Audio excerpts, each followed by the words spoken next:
नमस्कार, मैं जीवन Kumar Shah, assistant professor, degree college Jagannathpur, Kolhan university, Chaibasa, department of history. आज मैं अपने स्टूडेंट को, सेमेस्टर 5 के ऑनर्स के स्टूडेंट को झारखंड के इतिहास का एक टॉपिक लेकर आया हूं, जिसका नाम है संथाल विद्रोह। तो संथाल विद्रोह जो है ये 1855 से 56 के बीच में हुआ था। संथाल जनजातियों के द्वारा चलाई गई यह मुर्मू बंधुओं के द्वारा यह चलाई गई विद्रोह था। तो इस विद्रोह के क्या क्या कारण थे, इसको जानने से पहले हम ये जानें कि आपको इससे संबंधित जो परीक्षा में प्रश्न पूछे जा सकते हैं, ये संभावित प्रश्नों के तौर पर मैं बताए दे रहा हूँ कि ये क्या क्या प्रश्न पूछे जा सकते हैं। तो प्रश्नों के तौर पर ये पूछा जा सकता है कि संथाल हूल के बारे में आप क्या जानते हैं, वर्णन करें। संथाल विद्रोह के क्या क्या कारण थे, विस्तार पूर्वक वर्णन करें। या 1855 के संथाल विद्रोह के कारणों पर विस्तृत विवरण दे इत्यादि। या ये भी पूछे जा सकते हैं कि संथाल विद्रोह पर एक संक्षिप्त टिप्पणी भी लिखिए। ये सारे जो प्रश्न है, इसके उत्तर के तौर पर मैं आपको ये बताने जा रहा हूँ कि संथाल विद्रोह जो हुआ था यह 1855 से 56 के बीच में हुआ था। कारणों की ओर अगर हम ध्यान दें तो C.R. मजूमदार का यह कहना है कि यह विद्रोह जो हुआ था, यह इसके कारण जो थे आर्थिक कारण थे, लेकिन यह विद्रोह आरंभ होने के बाद यह ब्रिटिश सरकार और साहूकार और जमींदारों को शासन का अंत करने के लिए यह विद्रोह हो गया। यानी कि आर्थिक कारणों से यह शुरू हुआ, लेकिन ब्रिटिश सरकार के विरुद्ध यह विद्रोह जो है हो गया। तो ये विद्रोह के कारणों में हम सबसे पहले तात्कालिक कारण की चर्चा करेंगे कि यह विद्रोह के तात्कालिक कारण क्या थे। हालांकि ये बहुत सब कारण मैं आपको बताते जाऊंगा। तो तात्कालिक कारण के तौर पर हम ये बताने जा रहे हैं कि तात्कालिक कारण यही हुआ था कि भागलपुर से लेकर बर्धमान तक रेलवे लाइन बिछ रही थी। तो रेलवे लाइन को बिछाने के लिए बहुत सा श्रमिक की ज़रूरत ईस्ट इंडिया कंपनी के ठेकेदारों, इंजीनियरों और पदाधिकारियों को पड़ी। खासकर ठेकेदारों ने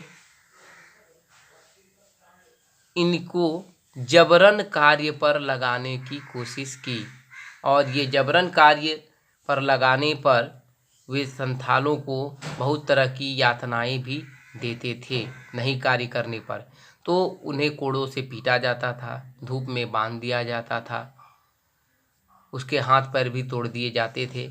तो ये सारी जो यातनाएं जो होती थी, ये उन्हें असहनीय लगी और उन्होंने सोचा कि इसे खत्म करने में ही हमारी भलाई है। उन्होंने ठेकेदारों को ईंट और पत्थरों से प्रहार किया, और ये प्रहार करने के उपरांत इन्होंने उनके पदाधिकारों और इंजीनियरों के तंबू उखाड़ दिए गए। यानी कि वहाँ के रेलवे लाइन के जो तंबू इत्यादि जो गाड़े गए थे कार्य कराने के लिए, उसे तहस नहस कर दिया गया। और इन 4 बंधुओं ने, सिद्धू, कान्हू, चांद और भैरव, ये 4 बंधुओं के नेतृत्व में यह बिगुल फूंका गया, यह विद्रोह का बिगुल फूंका गया। तो इस विद्रोह में हम और सब कारणों की अगर हम चर्चा करते हैं तो सबसे पहला कारण था कि ऋण, यानी कि साहूकारों के द्वारा ऋण लेना। मालगुजारी जो देनी पड़ती थी, लगान के तौर पर जो मालगुजारी देनी पड़ती थी, यह नगद में होती थी। और यह नगद में जो होती थी, ये नगद संथालों के पास तो पैसा था नहीं, इसलिए साहूकारों और जमींदारों से वो ऋण लेते थे, जिसकी वो अदायगी बाद में करते थे। यानी कि जो फसल होती थी उसको बेचकर उसकी ऋण की अदायगी करते थे। लेकिन ऋण का सूद 50% से बढ़ते बढ़ते इतना बढ़ गया कि वह ब्याज पर ब्याज, ब्याज पर ब्याज, चक्रवृद्धि ब्याज जब हो गया तो 500% तक चले जाता था। ये ऋण का बोझ संथालों पर इतना बढ़ा कि संथाल इसे चुकाने में असमर्थ हो गए और इसे नहीं चुकाने पर उसके स्त्रियों की इज्जत लूट ली जाती थी, बहुत तरह से यातनाएं दी जाती थी और उनका ऋण का बोझ तो ऊपर से लगता ही था और उसके ज़मीन को भी जबरन हड़प भी लिया करते थे। ये सब कारण थे जिनके कारण उन्होंने सोचा कि इसका अंत करने में ही हमारी सुधार हो सकती है और उसने विद्रोह का झंडा उठा लिया। दूसरे कारण की ओर ध्यान दें तो दूसरे कारण में दामिनी कोह जो राजमहल से भागलपुर का क्षेत्र जो कहलाता है, वो दामिनी कोह जो था, तो यह दामिनी कोह में वो आकर बसे थे और इनके जंगलों को काटकर भूमि योग्य बनाए थे और जल्द ही जमींदारों ने इसकी भूमि पर कब्जा कर लिया, उन पर स्वामित्व कर लिया, यह कहकर कि ये हमारे अधिकार क्षेत्र के अंतर्गत आता है। तो उनकी जो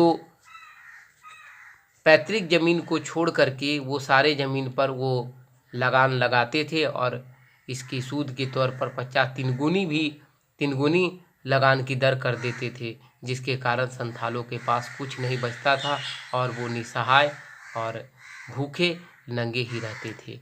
तो इस प्रकार संथालों पर यह जाति साहूकारों और जमींदारों की यह असहनीय हो गई, जिसके कारण भी विद्रोह को हवा मिली। तीसरे कारण की ओर अगर हम ध्यान दें तो तीसरा कारण में यह था कि ये जो न्यायालय की शरण में जाते थे तो इन्हें न्याय भी नहीं मिलता था। साहूकार और ज़मींदार इन्हें जबरन पीटते थे, उनसे जबरन कार्य कराते थे, इनकी स्त्रियों की इज्जत लूट लेते थे। तो ये सारे कार्यों के खिलाफ उन्होंने पुलिस की शरण ली, थानेदार की शरण ली, लेकिन थानेदार और न्यायालय ये साम्राज्यवादी साहूकार और जमींदार के पोषक थे, जिसके कारण न तो कोई कार्रवाई होती थी और न ही कोई उस पर मुकदमा लगता था।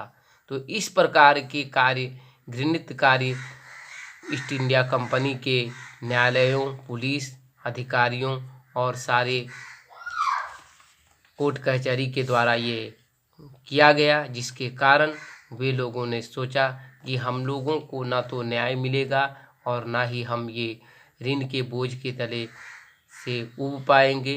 इस तरह के कारण वह देख करके अपने परिवार और अपनी जान माल की सुरक्षा के लिए उन्होंने ऐसा कदम उठाया, जिसके कारण उसे विद्रोह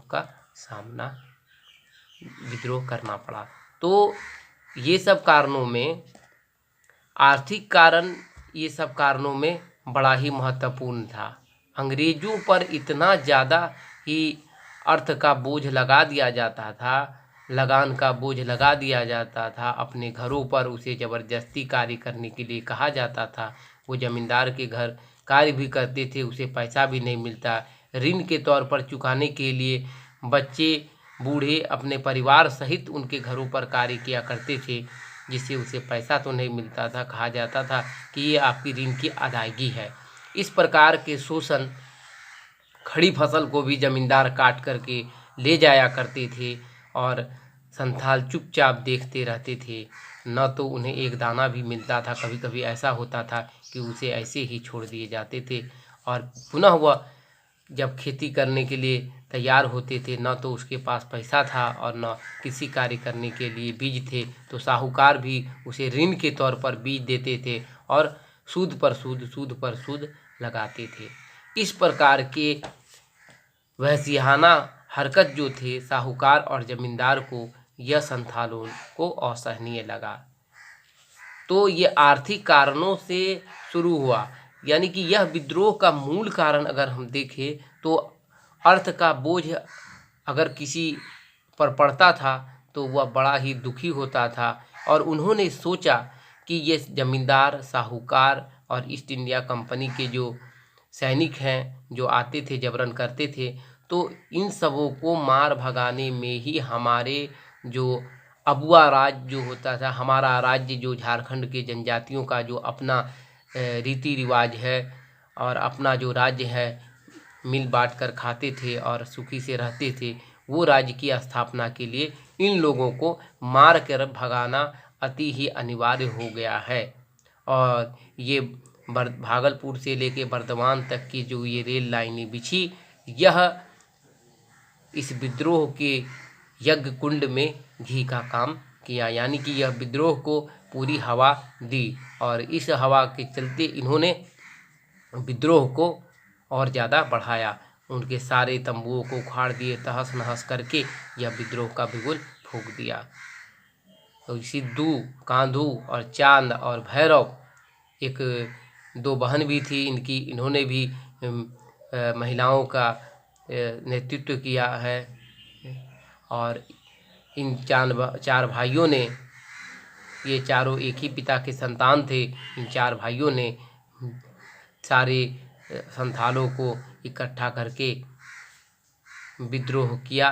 और ये विद्रोह के स्वरूप के तौर पर हम कल आपको बताएंगे कि यह विद्रोह का स्वरूप क्या था, इसका विद्रोह कैसे दमन हुआ, यह विद्रोह का उद्देश्य क्या है, तो इसके बारे में हम कल आपको चर्चा करेंगे।